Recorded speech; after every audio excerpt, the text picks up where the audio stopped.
Connaissez-vous ce jeu? On l'appelle le songo. Savez-vous que ce sont les graines non concassées du ginseng qui servent de pion dans ce jeu? Saviez-vous aussi que le bois de cet arbre est utilisé pour fabriquer des ustensiles de cuisine ou des instruments de musique? Cet épisode m'a été réclamé par Alirou que je salue, fidèle abonné. Nous allons voir comment produire le ginseng, comment le transformer et quel peut être le chiffre d'affaires de cette culture. Bonjour, bonsoir et bienvenue dans un nouvel épisode de la chaîne Agro-Eden. Je suis Muriel, ingénieure agronome, membre de l'Ordre des agronomes du Québec et fondatrice de l'entreprise Agro-Eden au Cameroun.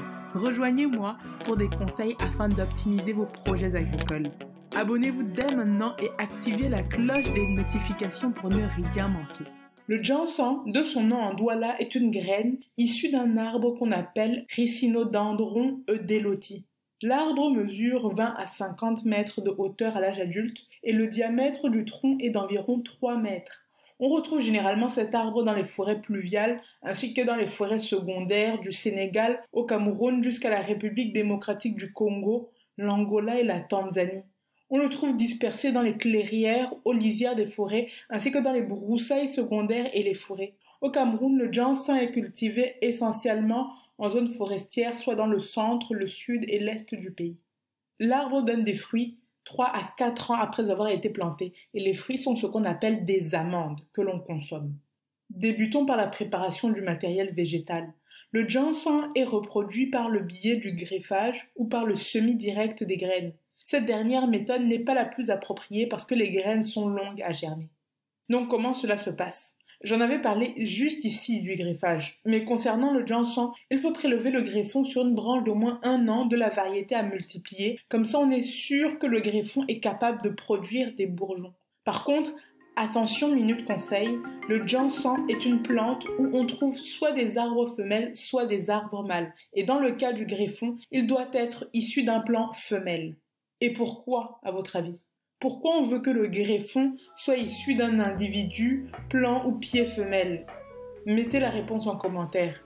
Alirou, je t'indexe déjà. C'est ton épisode, oh! Bref, taillez le greffon sous forme de biseau en triangle comportant 2 ou 3 yeux, 2 ou 3 bourgeons. Le biseau doit s'affiner vers la base pour favoriser son insertion dans la fente du porte-greffe. Par la suite, sélectionnez un plant d'environ 5 cm de diamètre pour servir de porte-greffe. Il peut s'agir de la tige principale ou d'une branche plutôt verticale. Fendez le centre de la tige du porte-greffe sur 3 à 5 cm de hauteur. Insérez la base du greffon dans la fente du porte-greffe en ajustant soigneusement les bords. Attachez la greffe de bas en haut et recouvrez-la d'un capuchon en plastique. Appliquez un fongicide à base d'ail. J'en parle ici par exemple. Après le retrait du capuchon, laissez les plants greffés sous un abri, puis transférez-les en pépinière pendant une période de 1 à 5 mois, puis plantez en plein champ. Préparez-vous maintenant à la plantation. Le terrain idéal devrait avoir une texture limoneuse, donc une terre qui n'est pas argileuse ni sableuse, vraiment un entre-deux. Puis la parcelle devrait être bien drainée et avoir un sol acide pour de bonnes conditions de culture. Si vous pouvez, trouvez un champ se situant entre 100 et 1200 mètres d'altitude et qui reçoit des précipitations moyennes annuelles entre 1400 et 3500 mm. Et en ce qui concerne la température annuelle, elle doit être située entre 18 et 30 degrés. Franchement, si vous réunissez toutes ces conditions biophysiques, vous partez avec un super avantage. Si vous ne cochez pas toutes les cases, ce n'est pas très grave non plus. Poursuivons donc. Vous préparez votre parcelle. Espacez les lignes de plantation de 8 mètres et piquetez. Creusez des trous de 20 cm sur 20 cm et mettez en terre les jeunes plants greffés, bien évidemment sains, sans aucune maladie ni insecte. Pour entretenir votre parcelle, éliminez fréquemment les mauvaises herbes autour des plantes et faites des buttages. Épandez un fertilisant naturant pour votre sol, que ce soit du fumier, compost. D'ailleurs, le compost, j'ai fait une vidéo là-dessus. Vous pouvez aller la voir. Vous avez même un guide pour évaluer votre compost. C'est simple. Je pense que je vais essayer de récolter les avis des personnes qui l'ont déjà testé pour vous en parler. Ça pourrait être une bonne idée. Bref, je disais donc compost, fiente de volaille sèche, vous avez l'embarras du choix. Aussitôt que vous remarquez des plants en fin de vie, remplacez-les s'il vous en reste en pépinière. Même chose pour les insectes et ravageurs. Si vous constatez des attaques et que vous avez encore du stock en pépinière, remplacez-les. Les principaux insectes qu'on va retrouver dans les arbres du ginseng, ce sera la chenille, les pucerons, notamment en pépinière. Donc inspectez bien votre pépinière comme le champ de plantation. La récolte débute lorsque les fruits tombent des arbres d'eux-mêmes. Il faut éviter de les secouer ou casser les branches. Les fruits tombés sont entassés.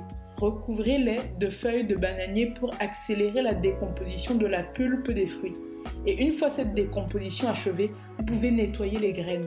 En fait, le nettoyage des graines consiste à séparer la pulpe décomposée des graines, tandis que le lavage vise à éliminer tous les résidus de la pulpe décomposée pour obtenir des graines parfaitement propres.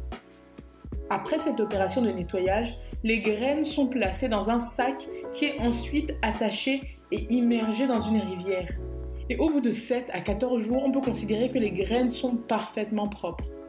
À ce moment, le processus de cuisson des graines démarre. Il faut faire bouillir l'eau dans laquelle sont immergées les graines pour provoquer leur fissuration. Les amandes peuvent alors être extraites des graines fissurées. La dernière étape consiste à sécher les amandes à l'air libre, au soleil ou sur une claie. Le séchage au soleil est d'ailleurs privilégié car il permettrait d'obtenir un produit de meilleure qualité et une odeur agréable.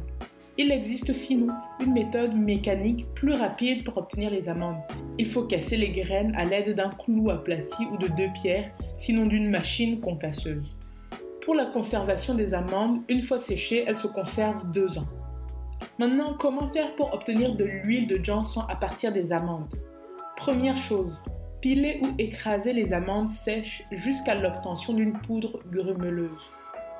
Ensuite, faites chauffer de l'eau à feu doux dans une casserole et versez progressivement cette poudre en remuant.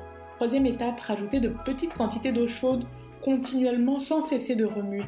Une couche d'huile se forme sur la pâte au bout de 15 minutes. La retirez avec une louche.